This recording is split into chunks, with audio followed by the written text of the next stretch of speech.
कभी बेकरी तो देखी होगी, बिस्किट फिस्किट की दुकान तो आपने देखी है बहुत सारी। वहाँ पे सब कुछ मिलता है। क्या मिलता है वहाँ पे? केक भी मिलेगा, मफिन भी मिलेगा, आपको रस्क भी मिलेगी, आपको पेस्ट्री भी मिलेगी, एनर्जी बार भी मिलेगी।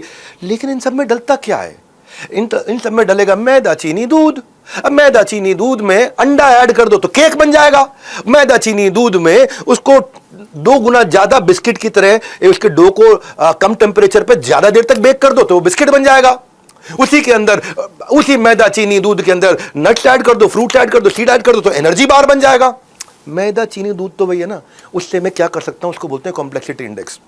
कॉम्प्लेक्सिटी इंडेक्स को और इजी करता हूं मैं। टाइकून्स ऑफ इंडिया में सबसे इजी तरीके से समझाता हूं सबसे कॉम्प्लेक्स चीज को। आप समझ लो, आपके घर में, मुकेश भाई के घर में 2 किलो दूध रोज आता है। अब मम्मी डिमांड के हिसाब से 2 किलो दूध का इस्तेमाल करेंगी। ज्यादा रिश्तेदार आ गए तो चाय की डिमांड हो गई, वहां इस्तेमाल कर देंगे। ऐसे ही तेल के धंधे में जिसकी बाजार में डिमांड ज्यादा, जिससे मुझे कमाई ज्यादा, वो ज्यादा बना देंगे, उसी दूध को वहां इस्तेमाल कर देंगे। किसी दिन उसकी दही बना दी, डिमांड थी तो, किसी दिन उसका घी बना दिया, और ज्यादा ठंड लग रही है तो गरम गरम खीर बना लेते हैं। अभी खीर की डिमांड है। मतलब डिमांड के हिसाब से अपने सामान को, आपकी जैसी डिमांड वैसे सामान को मोल्ड करके प्रोडक्ट को वो बना के दो जिसमें ज्यादा मजा आएगा। अभी अब ये वाला तेल महंगा बिकेगा, इस पर लग जाओ। मुकेश ने ये किया, वही रॉ मटेरियल से मल्टीपल प्रोडक्ट बना दिए। इनिशियल कॉस्ट तो थोड़ी सी बढ़ी वो प्लांट को अपग्रेड करने में, लेकिन बाद में इकोनॉमीज ऑफ स्कोप आ गया क्योंकि आउटपुट बहुत बढ़ गया। मुकेश ने क्या किया, जामनगर रिफाइनरी कॉम्प्लेक्सिटी को, जो उनकी, जिसको बोला मैंने आपको अभी कॉम्प्लेक्सिटी इंडेक्स, ये पूरी दुनिया में हाईएस्ट है 21.1। लेकिन आपको 21.1 ऐसे समझ में नहीं आएगा, मैं समझाता हूँ। भारत पेट्रोलियम का नाम सुना ना आपने, हमारी देशी कंपनी भारत पेट्रोलियम, उसका है 10।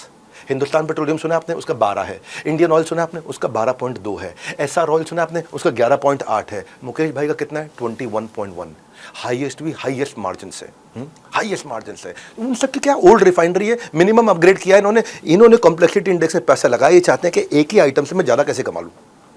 ये लोग ऐसे 5-5, 10-10 लाख करोड़ कैसे कमाते हैं, ये डेप्थ दे रहा हूं मैं आपको। मुकेश एनालाइज करते थे मार्केट को, स्विच कर जाते थे आउटपुट पे।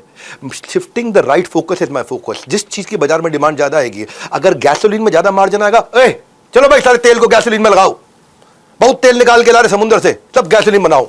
बोला नहीं, कैरोसिन की डिमांड आ रही है, उसी में तेल में कैरोसिन बनाओ। अब और कुछ डिमांड ज्यादा आ रही है, प्लास्टिक की डिमांड आ रही है, और उसकी आइटम बनाओ जिसकी डिमांड आ रही है। तो उसने क्या किया, गैसोलीन चालू कर दिया, डीजल चालू कर दिया, जेट फ्यूल चालू कर दिया, एलपीजी चालू कर दिया, नाफ्था चालू कर दिया, कैरोसिन चालू कर दिया, पेट्रोकेमिकल, बिटुमेन कर दिया, मिथेनॉल कर दिया, एथिलाइन कर दिया, लुब्रिकेटिंग ऑयल बना दिए, एग्रीकल्चरल केमिकल बना दिए 2023 के अंदर।